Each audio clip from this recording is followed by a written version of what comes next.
mengambil buah anggur sampai kerajaan Allah telah datang.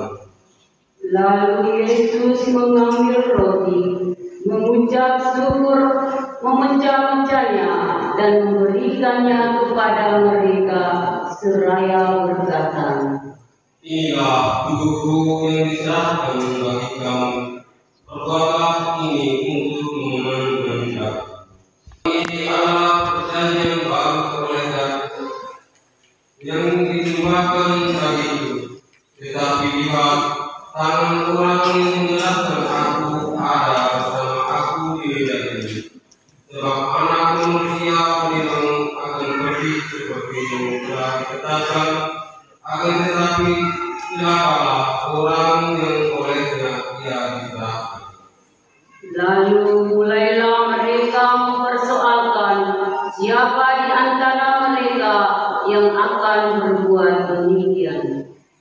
Lalu terjadilah juga pertengkaran di antara murid-murid Yesus tentang siapa yang dapat dianggap terbesar di antara mereka.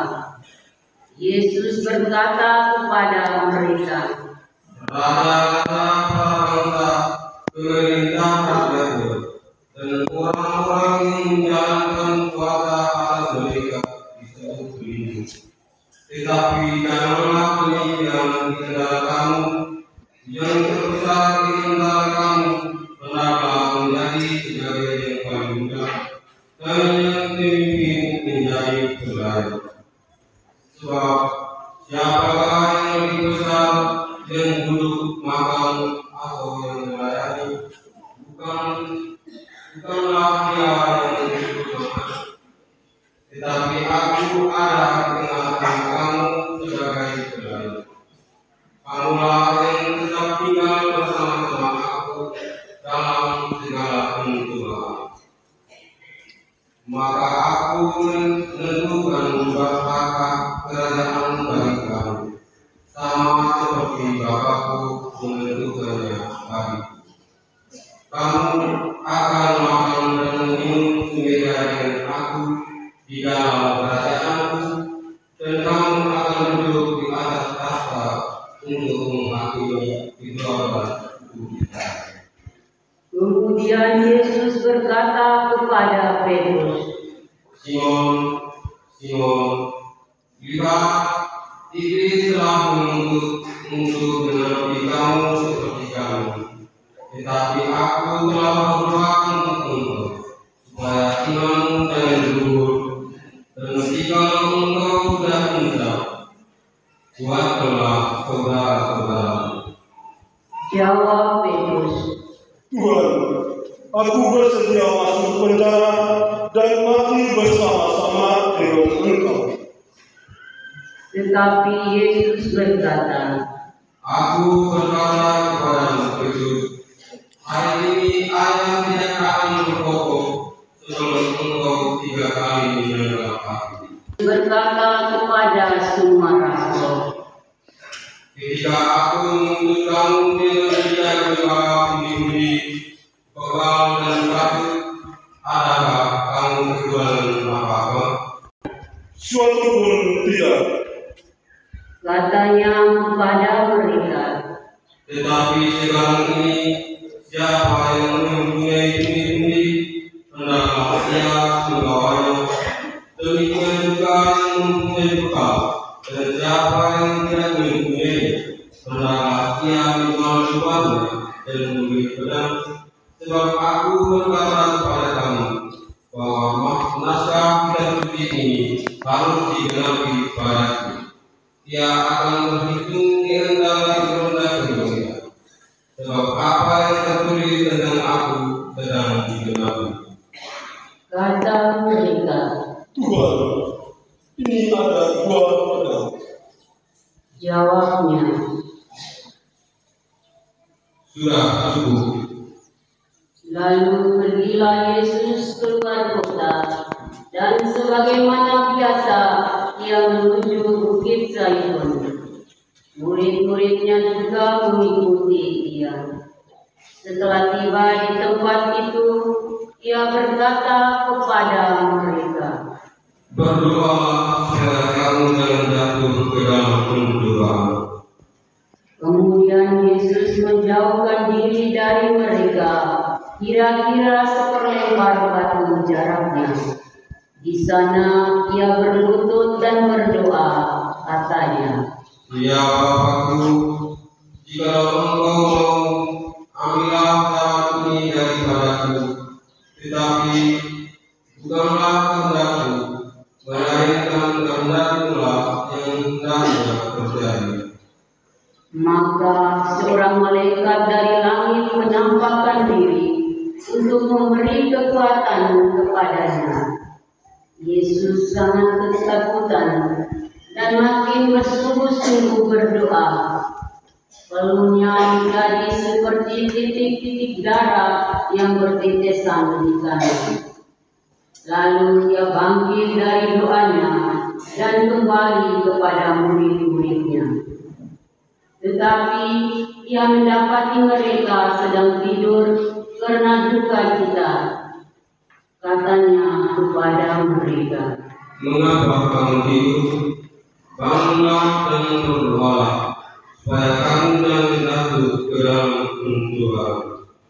waktu Yesus masih berbicara, datanglah segerombolan orang, sedang muridnya yang bernama Yudas mendekati dia untuk menciumnya. Maka kata Yesus kepadanya, "Hai dia, engkau menyerahkan anak manusia dengan jiwa." ketika mereka yang bersama-sama dengan Yesus melihat apa yang telah terjadi, berkatalah mereka, Tuhan, meskipun kami menyerang mereka dengan pedang? dan seorang dari mereka menyerang hamba imam agung, sehingga putuslah telinga kanannya. Tetapi Yesus berkata, "Sudahlah." lalu Yesus menjamah telinga orang itu dan menyembuhkannya. Maka Yesus berkata kepada imam-imam kepala dan para kepala pengawal bait Allah, serta tua-tua yang datang untuk menangkap dia, katanya, "Sangkamu aku penyamu, maka kamu datang lengkap dengan pedang dan penuh. Padahal tiap-tiap hari aku ada di tengah-tengah kamu di dalam bait Allah, dan kamu tidak menganggap aku. Tapi inilah saatmu dan inilah kuasa kegelapan itu." Lalu Yesus ditangkap dan dibawa dari tempat itu. Ia digiring ke rumah imam agung, dan Petrus mengikuti dari jauh. Di tengah-tengah halaman rumah itu, orang memasang api dan mereka duduk mengelilinginya. Petrus juga duduk di tengah-tengah mereka. Seorang hamba perempuan melihat dia duduk dekat api. Ia mengamat-amati Petrus, lalu berkata, Orang ini juga bersama-sama dengan Yesus. tetapi Petrus menyangkal, katanya, Bukan, aku tidak mengenal dia. tidak berapa lama kemudian, seorang lain melihat dia, lalu berkata, Engkau juga seorang dari mereka. tetapi Petrus berkata, Bukan, aku bukan seorang dari mereka. dan kira-kira sejam kemudian, seorang lain lagi berkata dengan tegas, Sungguh, orang ini juga bersama-sama dengan Yesus, sebab ia juga orang Galilea. tetapi Petrus berkata, Bukan, aku tidak tahu apa yang engkau katakan. seketika itu juga, sementara Petrus berkata, berkokoklah ayam. Lalu berpalinglah Tuhan memandang Petrus. Maka teringatlah Petrus bahwa Tuhan telah berkata kepadanya, sebelum ayam berkokok pada hari ini, engkau telah 3 kali menyangkal aku. Lalu Petrus pergi keluar dan menangis dengan sedih. Sementara itu Yesus diolok-olok dan dipukuli oleh orang-orang yang menahannya. Mereka menutupi muka Yesus dan bertanya, "Coba katakan, siapa yang memukul engkau?" Dan banyak lagi hujat yang mereka ucapkan kepadanya. Setelah hari siang, berkumpullah sidang para tua-tua bangsa Yahudi, imam-imam kepala dan ahli-ahli Taurat. Lalu mereka menghadapkan Yesus ke mahkamah agama mereka, katanya, "Jika engkau adalah Mesias, katakanlah kepada kami." Jawab Yesus, "Sekalipun aku mengatakan kepadamu, kamu kau tidak percaya. Dan sekalipun aku bertanya sesuatu kepadamu, kamu kau tidak akan menjawab. Mulai sekarang, Anak Manusia sudah duduk di sebelah kanan Allah yang Maha Kuasa." kata mereka semua. "Kalau begitu, engkau ini anak Allah?" Jawab Yesus, "Kamu sendiri mengatakan bahwa akulah Anak Allah." lalu kata mereka, "Untuk apa kita perlu kesaksian lagi? Kita telah mendengarnya dari mulutnya sendiri." Lalu bangkitlah seluruh sidang itu, dan Yesus dibawa menghadap Pilatus. Di situ mereka mulai menuduh dia, katanya, "Telah kedapatan oleh kami bahwa orang ini menyesatkan bangsa kami. Ia melarang orang berbayar pajak kepada Kaisar, dan tentang dirinya ia mengatakan bahwa ia adalah Kristus, yaitu Raja." Pilatus bertanya kepada Yesus,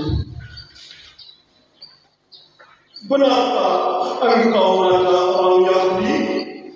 Jawab Yesus, Engkau sendiri mengatakannya.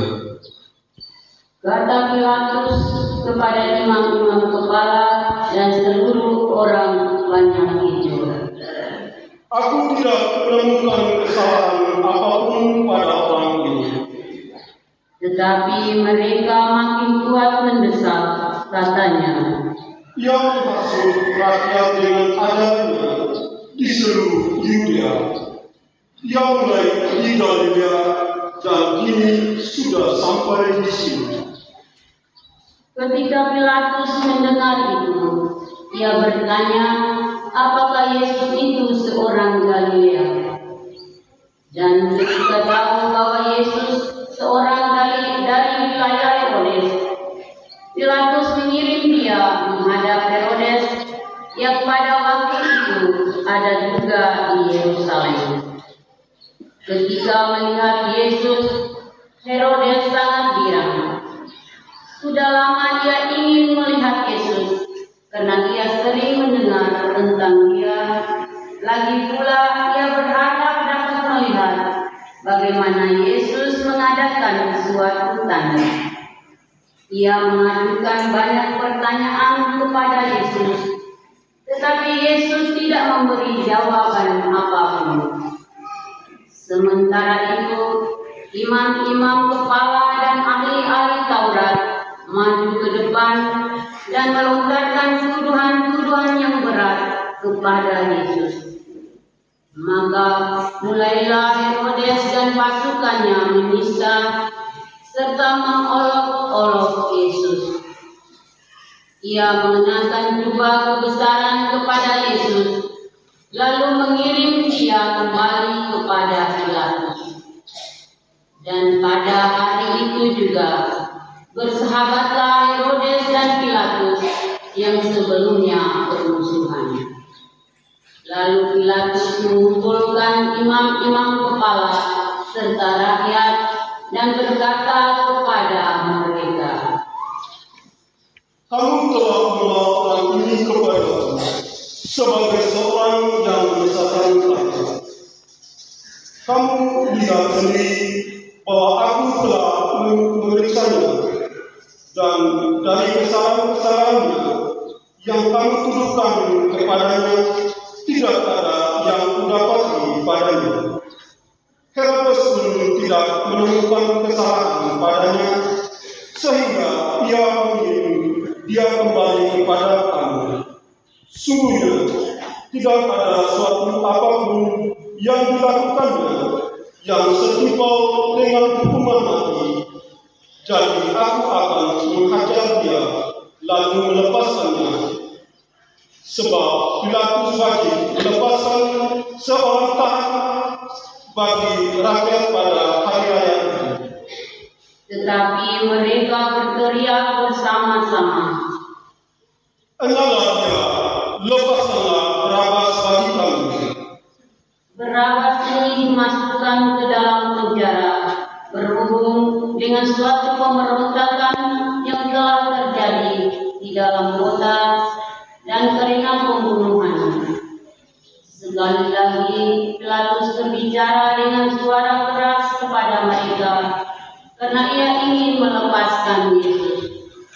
Tetapi mereka berteriak membalasnya, "Salibkan dia, salibkan dia."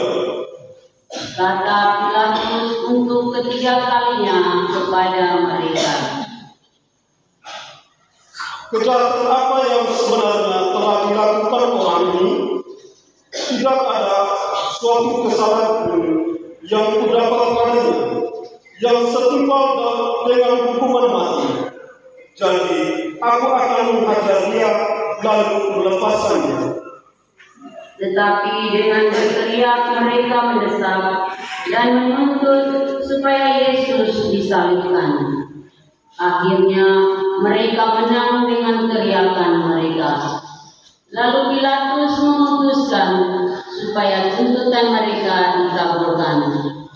Jadi Pilatus melepaskan Barabas yang dimasukkan ke dalam penjara karena pemberontakan dan pembunuhan itu, sesuai dengan tuntutan mereka.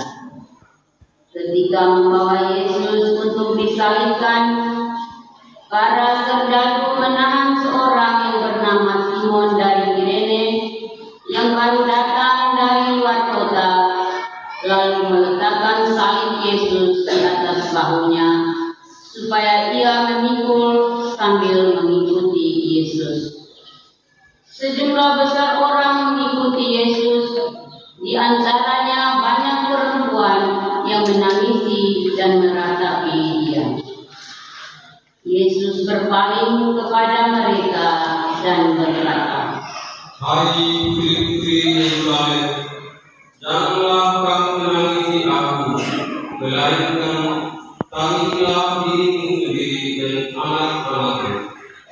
Sebab lihat, akan tiba masanya orang berkata, berbahagialah perempuan mandu, berbahagialah perempuan yang lakinya tidak pernah melahirkan dan yang tidak pernah menyusui.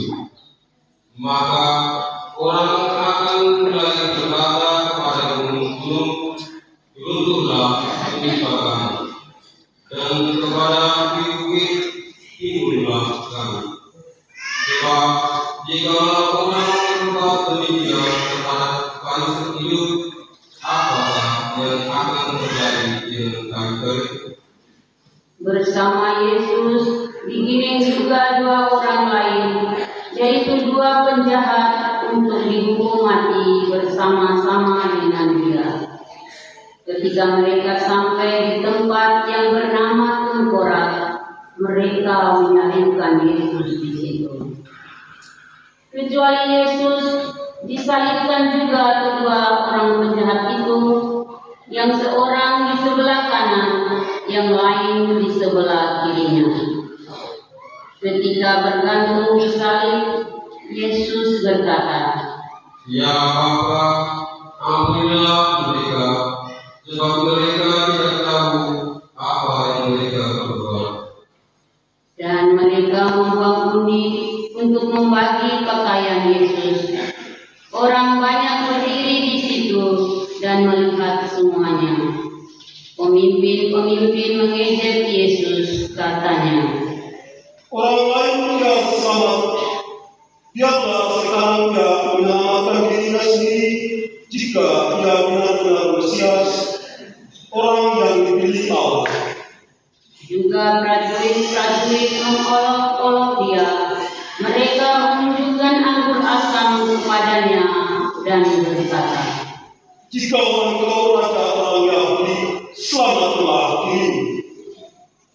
Ada juga tulisan di atas kepalanya, "Inilah raja orang Yahudi." Salah seorang dari penjahat yang digantung itu menghujat Yesus, katanya, "Bukankah engkau Yesus? Selamatlah dirimu dan kami." Tetapi penjahat yang seorang lagi menegur dia, katanya, "Tidakkah engkau takut juga tidak kepada Allah, padahal engkau menerima hukuman yang sama? Kita memang selayaknya dihukum, sebab kita menerima balasan yang setimpalnya dengan perbuatan kita. Tetapi orang ini tidak berbuat sesuatu yang salah." Lalu ia berkata kepada Yesus, "Yesus, ingatlah aku apabila engkau datang sebagai raja." Kata Yesus kepadanya, Aku berkata kepadamu, sesungguhnya pada hari ini juga engkau akan ada bersama-sama aku di dalam kerajaan. ketika itu kira-kira pukul 12, kegelapan meliputi seluruh daerah itu sampai jam 3, sebab matahari tidak bersinar. Ketika itu tabir bait suci terbelah dua. Lalu Yesus berseru dengan suara nyaring, Ya Bapa, ke dalam tanganmu kuserahkan nyawaku. dan sesudah berkata demikian, Yesus menyerahkan nyawanya.